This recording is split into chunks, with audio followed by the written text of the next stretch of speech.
Ah là là, la question existentielle qu'on a tous en tête depuis des années, qui sommes-nous vraiment? Je sais pas pour toi, mais moi personnellement, c'est une question que je me suis posée pendant des années et depuis très petit, en réalité, j'ai toujours voulu savoir qui j'étais vraiment et à quoi j'étais destiné dans cette vie. Parce que c'est vrai qu'on arrive sur cette terre et on sait pas vraiment quelle est notre destinée. On n'a pas pu demander l'accord à nos parents de nous mettre au monde et on arrive sur cette terre un petit peu perdu. Pour certains, ils ont leur avenir tout tracé parce que leurs parents leur a déjà préparé le chemin et ils savent exactement ce qu'ils vont devenir. Mais si t'es comme moi, il arrive un moment dans ta vie où tu te poses des vraies questions. Quel serait ton but dans la vie? Qu'est-ce que tu veux vraiment? Et surtout, qui tu es? C'est pourquoi aujourd'hui on va voir ensemble, toi et moi, qui tu es vraiment, et je vais te dire absolument tout ce que j'ai fait pour pouvoir répondre à cette question aujourd'hui. Pour la petite anecdote, et je pense que certains d'entre vous pourront vous retrouver dans mes propos, j'ai toujours été quelqu'un d'ambitieux, j'ai toujours été un gars ambitieux, je savais que je voulais faire de grandes choses et que c'était ça qui m'attirait, mais je savais pas vraiment quoi, et surtout, j'avais du mal à trouver ce dont j'avais vraiment envie parce que je savais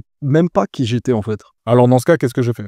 La première chose que j'ai faite, c'est super bête, tu vas me dire, mais j'ai fait un test de personnalité. Je te mettrai le lien en description du test que j'avais fait à l'époque, qui permettait déjà d'avoir une vue à peu près globale de quel genre de personne j'étais. Mais à la fin du test, certes, j'avais une vue globale de quel type de personne j'étais, mais ça, je le savais déjà. Je voulais plus de précision, je voulais savoir vraiment qui j'étais. Parce que ce qu'il faut comprendre, en tout cas, c'est ma vision des choses, mais savoir qui on est, c'est savoir aussi ce qu'on veut et inversement. Je pense que quand tu sais ce que tu veux dans la vie, tu peux déjà avoir des bonnes bases pour savoir qui tu es vraiment. Et inversement, quand tu sais qui tu es, généralement, tu sais vers quoi tu vas tendre, vers quoi tu vas aller chercher comme objectif, ce que tu veux vraiment atteindre. Et vu que je savais ni qui j'étais vraiment, ni vraiment ce que je voulais dans la vie, j'ai simplement pris une feuille de papier et un stylo et j'ai commencé à noter. J'ai noté dans un premier temps les choses qui me faisaient envie, matériel ou immatériel, une situation, un statut, enfin bref, peu importe, ou des objets. J'ai noté ce qui me faisait vraiment envie, comme ça, en y réfléchissant, quelle serait un petit peu ma vie idéale, les choses que j'aime le plus. Et ensuite, j'ai noté les choses que j'aime le moins, qu'est-ce qui m'attire le moins possible, justement, une fois de plus, immatériel ou matériel, peu importe. Des situations, des professions, des types de métiers, enfin bref, peu importe, tout ce qui me faisait vraiment pas envie, tout ce vers quoi je voudrais pas tendre. Et enfin, j'ai noté les choses pour lesquelles j'étais bon, et je veux absolument que tu fasses ça avec toute l'objectivité du monde, évidemment.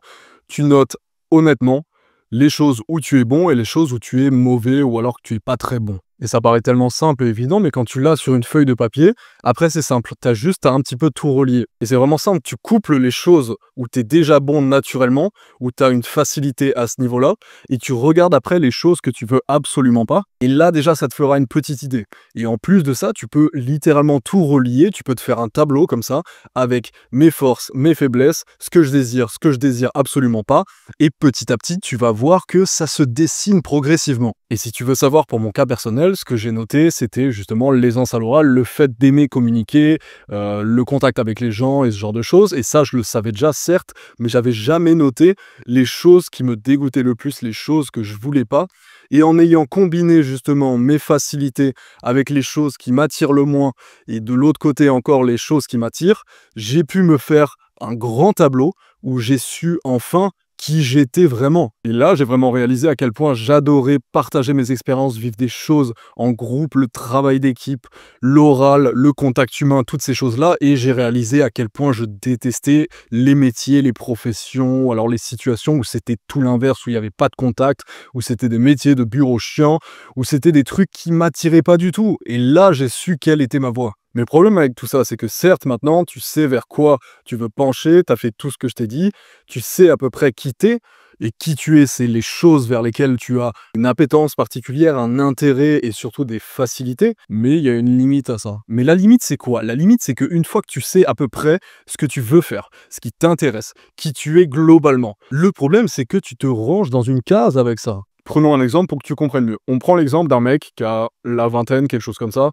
et qui aime beaucoup le sport. Il fait le test de personnalité, on va dire qu'il a une personnalité plutôt extravertie, qu'il est sociable et qu'il adore le sport. Donc si on lui demande de se présenter très brièvement et de dire à peu près qui il va dire son prénom, le fait qu'il aime le sport et le fait que c'est quelqu'un de plutôt sociable. C'est tout. Et s'il était intéressé aussi par d'autres choses? Est-ce que le fait qu'il aime le sport et que c'est quelqu'un de sociable, est-ce que ça fait toute sa personnalité? Et s'il aimait aussi jouer de la guitare? Et s'il aimait aussi parfois être seul? Et s'il aimait aussi la lecture? Tu vois ce que je veux te dire? En fait, on a tendance à se mettre dans des cases.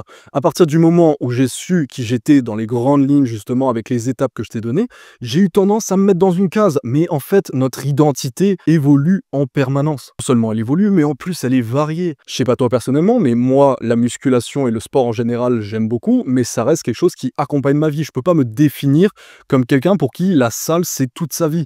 J'aime aussi la musique, la lecture, j'aime tellement de choses. Et le problème, c'est que quand on sait à peu près dans les grandes lignes qui on se range dans des cases nous-mêmes et on laisse pas forcément de place à des comportements ou à des passions autres. Quelqu'un qui se définit comme un gym guy, quelqu'un qui va à la salle avec assiduité et pour qui c'est très important. Est-ce que ça veut dire qu'il n'a pas le droit d'aller en soirée? Qu'il a tout le temps son tupperware avec du riz et du poulet dedans? Non, parce que la vie, c'est pas soit noir, soit blanc, c'est pas comme ça, il y a des nuances et c'est pas parce que il y a quelque chose qui te caractérise en grande partie que tu peux pas faire des choses qui sont dites incompatibles. Ce que j'essaye de promouvoir sur cette chaîne, c'est non seulement la nuance, mais aussi la réalité des choses. Tu peux avoir une personnalité dans les grandes lignes, dans les bases, qui est d'une façon, et parfois avoir des actions qui sont pas totalement en adéquation avec ces grandes lignes. Et surtout, si tu es quelqu'un complet, si tu es un homme complet qui a plein de passions, ce serait tellement difficile de se ranger dans une case et pas pouvoir s'en échapper parce que ça te gâcherait la vie, justement. On est plus que ça, on est plus qu'une passion, on est plus qu'un intérêt pour un sport ou un instrument. On est et on tend vers des hommes complets qui savent faire plusieurs choses. Donc la moralité de l'histoire, c'est quoi? C'est de savoir qui tu es dans les grandes lignes, c'est très important. Ensuite, savoir vers quoi tu veux aller professionnellement, sentimentalement parlant, enfin bref, peu importe. Et surtout, ce vers quoi tu ne veux pas aller. Néanmoins, par pitié, ne t'enferme pas dans une case parce que tu seras chiant. Imagine si tu es seulement un gars de la salle. Qui tu es? Je suis un mec qui va à la salle, j'adore la salle de sport. C'est chiant. On s'ennuie dans la vraie vie si tu vas en soirée et que tu discutes avec des gens qui font pas du tout de musculation, qu'est-ce que tu as à raconter? Si tu te caractérises à chaque fois par une seule chose, ça va pas marcher. Quand tu es complet, justement, quand tu te dis, c'est vrai que j'aime bien ça, mais j'aime bien ça aussi, et puis ça aussi, ça va, et tu peux discuter de plusieurs sujets, là, c'est intéressant. Donc, ce qu'il faut que tu gardes en tête, c'est que tu n'es pas forcément qu'une seule chose. Vraiment, je connais des gars qui sont tellement complets parce qu'ils sont une chose et leur contraire. Ils sont sérieux et parfois vraiment fêtards. Ils sont stricts et relax en même temps. Ils sont simples et ils sont complexes. Je pense, mon ami, que tu vois où je veux en venir. Donc j'espère que cette vidéo t'a vraiment aidé. Une fois de plus, je te mets le lien en description du test que j'ai fait à l'époque. N'hésite pas à appliquer tout ça et tu verras que normalement, tu verras déjà un petit peu plus clair. Je te souhaite une très bonne soirée ou une très bonne journée, frérot. Ciao.